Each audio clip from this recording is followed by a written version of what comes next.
Hey everybody, Joe Joseph here for thedailysheeple.com, and this is your news shot. So the gatewaypundit.com has a report. Blackout hackers have gained direct access to the U.S. power grid controls. That's right. I mean, this is, speaking of getting out of control, they start off with a little sentence. If you didn't have enough to worry about between hurricane season, North Korea, and the Republican establishment, a new threat to America has emerged. Hackers have officially gained direct access to power grid controls across the country. They cite Wired here, and they say, in an era of hacker attacks on critical infrastructure, even a run-of-the-mill malware infection on an electrical utility network is enough to raise an alarm, or many alarm bells, but the latest collection of power grid penetrations went far deeper. Security firm Symantec is warning that a series of recent hacker attacks not only compromised energy companies in the U.S. and Europe, but also resulted in the intruders gaining hands-on access to power grid operations, enough control that they could have induced blackouts on American soil at will.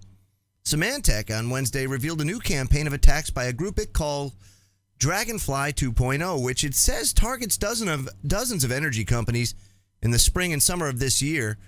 In more than 20 cases, Symantec says the hackers successfully gained access to the target company's networks.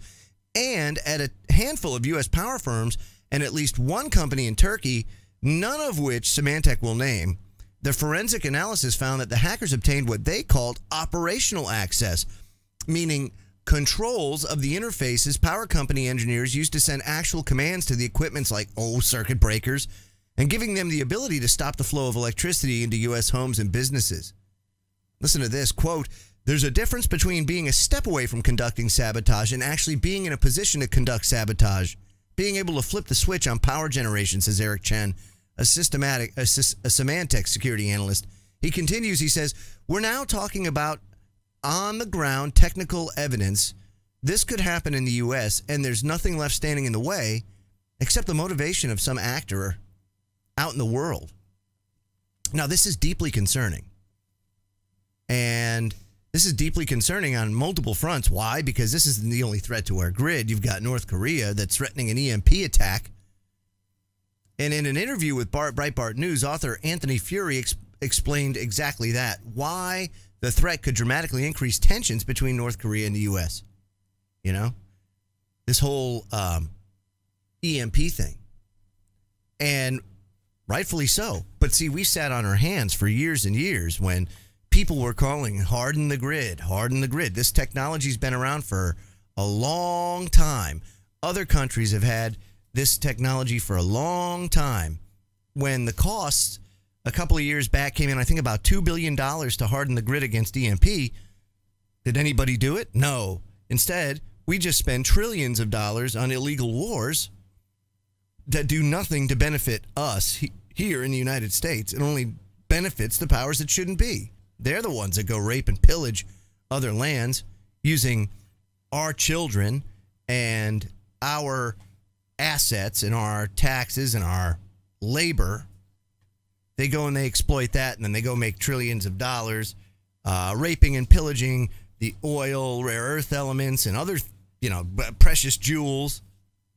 Look at Africa. Total disarray. Middle East. Total disarray. Asia. Total disarray. Why? Out of chaos, order. It's something that's age-old, tried and true, been around a long time, and will be around a long time to come, apparently, because it just seems like there's no end in sight, and these guys will stop at nothing to let their henchmen in and do things when they say. That's, you know what this kind of was? I think it was kind of like a warning, if you will. They didn't throw the switch. They didn't have to. All they have to do is put the fear out there.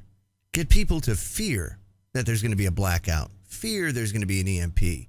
Fear there's going to be a war between South Korea and North Korea. It doesn't necessarily have to happen. The most important thing is done. People are afraid. And when people are afraid, you can sell things to the public that they wouldn't normally buy or support, if things were operations normal.